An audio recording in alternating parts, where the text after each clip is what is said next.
Hello, my beloveds. How has it been?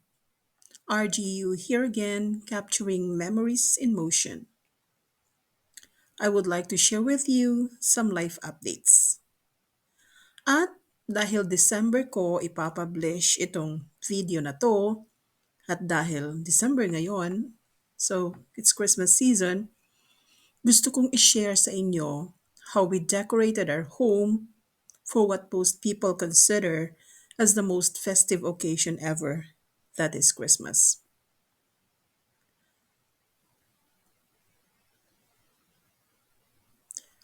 Bawat tao or bawat pamilya ay may kanya-kanyang pamamaraan o tradisyon na sinusunod para sa paghahanda sa Kapaskuhan.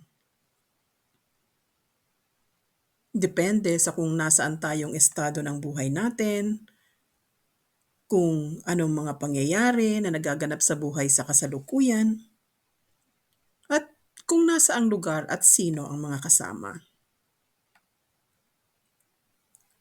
Sa bahay namin, kasama pa naming namumuhay ang tatlo naming grown-up na mga anak. At masaya kaming mag-asawa na kasama pa namin sila sa bahay kahit na may mga kanya-kanyang trabaho na. Sa kung saan kami namumuhay ngayon, ang kultura yung mga anak na nasa age of majority na or yung mga adult na dapat nakabukod na sa magulang. Pero dahil Pinoy tayo, hindi namin sila inuobliga na bumukod na. Although kung sila na mismo ang magdedesisyon na gusto na nilang mamuhay on their own, okay sa aming mag-asawa. Buong puso namin silang hahayaan na tuklasin ang buhay at ang mga bagay-bagay sa mundo nang sila lang mag-isa.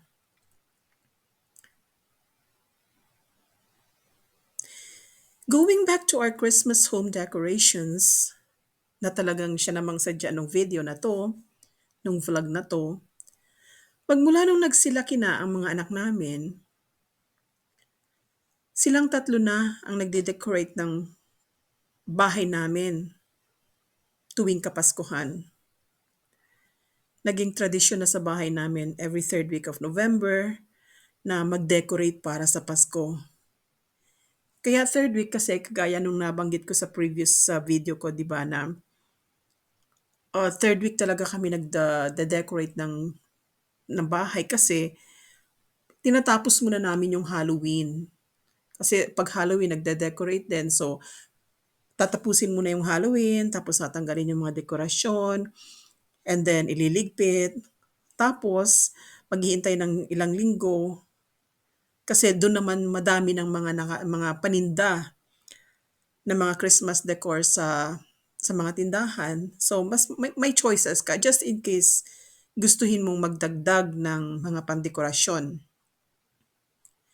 So, depende sa kung ano ang motive para sa taon, bumibili kami ng pandagdag na dekorasyon sa kung ano mang meron na kami from previous years. So, over the years kasi, naiipon mo rin yung mga pinapandecorate mo year after year after year.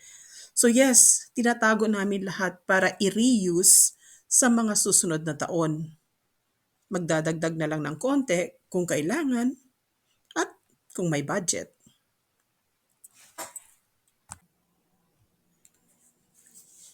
Sa pagde-decorate naman kasi namin, hindi ko inoobliga yung sarili ko na o kailangan bumili tayo ng bago or kailangan ganito yung mga dekorasyon namin. Kapag nagde-dekorasyon kami, ang pinagpaplanuhan lang namin is, ano kayang motif natin this year? O siguro mag-ano tayo ngayon, gold and red or silver and blue or gold and silver. So, pag napagdesisyonan na namin yon kung anong magiging motif namin for the year, titingnan namin yung mga dekorasyon namin na nakatago. Ano ba ang available? So, base doon, yun ang mga gagamitin namin. Tapos pag sinimulan ng dekorasyon, 'Pag itinayo na yung Christmas tree tapos nakita namin na, ay parang kulang. So saka kami magtitingin kung ano yung puwede naming idagdag, saka kami pupunta sa tindahan kung ano yung mga affordable na puwedeng idagdag sa taon na yon. Pero kung ano lang yon, kung may budget, saka bibili siyempre, obviously. Kung wala naman, kung halimbawa tight ang budget for that year, walang obligasyon kung ano na lang ang kung ano na lang ang nakatago, kung ano na lang yung dati nang naihanda, dati nang nagamit, yun ang gagamitin. Kasi sa akin personally, yung activity na 'to, yung pagde-decorate ng bahay lalo na para sa Kapaskuhan, hindi naman talaga yung dekorasyon ang pinakaimportante dun. Ang nakukuha kong saya dito actually is yung family bonding. Yung 'pag nakikita ko yung mga anak ko na alam nila 'pag third week of November, alam nila meron na silang dapat gagawin na kukunin na nila yung hahalungkatin na nila yung mga Christmas decorations namin from previous years. Titignan nila doon sa storage at ilalabas nila yon. Yung nagpaplano sila kung anong araw nila itatayo yung Christmas tree, na mag-uusap-usap silang magkakapatid na, o sa ganitong araw, itatayo natin yung Christmas tree, make yourselves available. Yun ang importante sa akin, yung nakikita ko na bawat miyembro ng pamilya aligaga sa pagde-decorate ng bahay, na bawat isa may ambag, maliit man o malaki. Halimbawa, yung isa, itinutulos yung Christmas tree, meron namang isa, ah, pinipili yung mga Christmas decorations na babagay sa motif for that year. Tapos ako naman supervisor. Hindi, um, sa totoo lang, hindi naman talaga ako yung punong abala sa pagde-decorate. Sila talaga yun, especially yung daughter ko, kasi siya talaga ang namamahala sa pagde-decorate ng bahay namin tuwing Kapaskuhan. So yung mga kapatid niya, minamanduhan niya lang yun, "Oh, Reg, itong gawin mo, Reynard, ganito ang gawin mo." So yung dalawa naman, okay lang naman din sa kanila kung anong iutos sa kanila ng atchi nila, kasi alam naman nila na yun talaga yung may mata para sa art or para sa decorations. Tapos ang Daddy Derek naman namin, ano naman yung outdoors naman ang focus niya, kung paano niya ikakabit yung mga Christmas lights or kung ano pa man yung mga pwedeng gawin outdoors. So, ang mas nilu-look forward ko more than the decorations actually is yung family activity na sama-samang gumagawa para sa paghahanda para sa Kapaskuhan.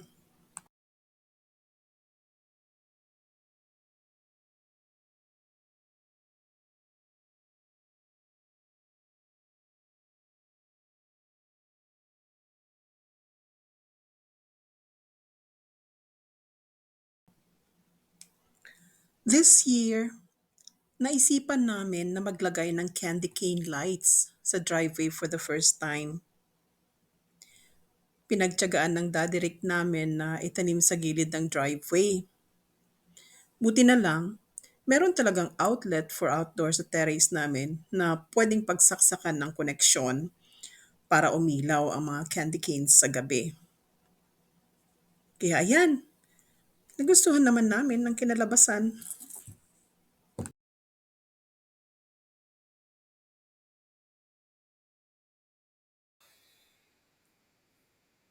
Ito naman Christmas tree, reuse na 'to. Fifth Christmas na namin gamit ang wreath na 'to, na preserve ng maayos, kaya maganda pa rin siya.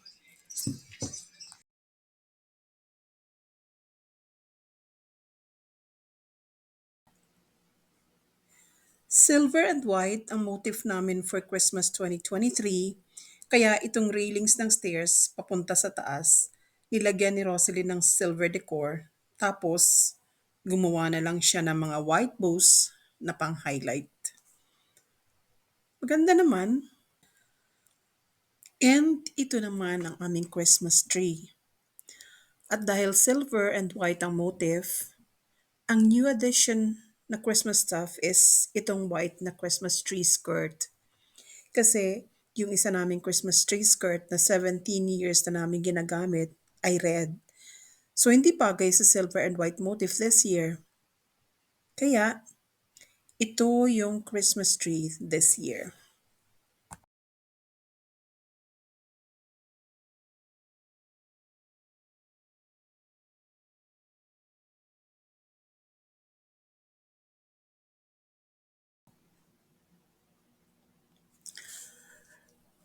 Dahil silver and white nga yung motif this year, na may nakita kami na silver na star sa tindahan na pwedeng ilagay sa taas ng Christmas tree. Kasi yung mga dati namin na pamlagay sa top of the Christmas tree, yung isa is an angel na kulay blue. Tapos meron kami isa na star din pero gold. Since nga silver and white kami this year, sabi namin parang hindi naman bagay yung angel na blue o kaya itong kulay gold na star. Kaya nung may nakita kami na silver na star, kinuha na namin. Kaya itong nilagay namin sa taas ng Christmas tree.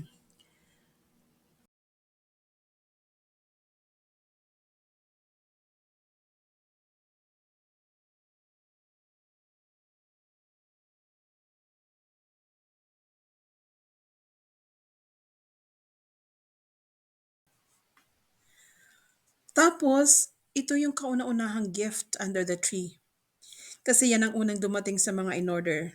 Yes, online shopping. Malaking tulong to avoid the crowd. At ang gift na yan ay para sa Daddy Rick namin. Tapos, after that, nagdatingan na yung ibang gifts. At si Rosalie ng punong abala sa pagbabalot ng mga Christmas gifts.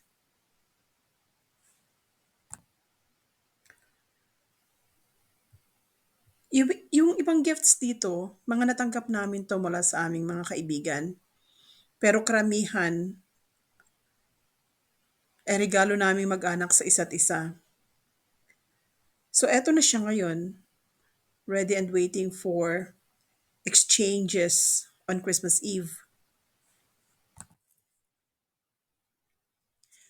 Pero guys, gusto ko lang sabihin na lahat ng mga Christmas preparations like the ornaments, decors, the Christmas tree, and the gifts, lahat yun secondary lang lahat sa totoong kahulugan ng Pasko. Na walang iba kundi ang paggunita sa pagsilang ng Panginoong Hesukristo at ang sinisimbolo nito sa buhay natin. Siyempre masayang tumanggap ng regalo, masayang magregalo, masaya na nakikita natin na magaganda ang Christmas decorations natin. Pero wala pa ring mas sasaya at mas gaganda pa sa pagdiriwang ng Pasko sa piling ng mga mahal natin sa buhay, which is yung asawa natin, mga anak, at mga kapamilya natin. Tapos, magsalo-salo sa kahit gaano man kapayak na handa. Kasi ang pinakamasarap na handa pag Pasko ay ang yakap at tawanan ng magkakapamilya. Kaya mula sa pamilya namin, maligayang Pasko sa inyong lahat. This has been RGU, encouraging everyone to try to enjoy every moment of the present because it's a gift. Thank you for watching. I hope you enjoyed and liked this video. Please subscribe to this channel. See you in my next video. Bye.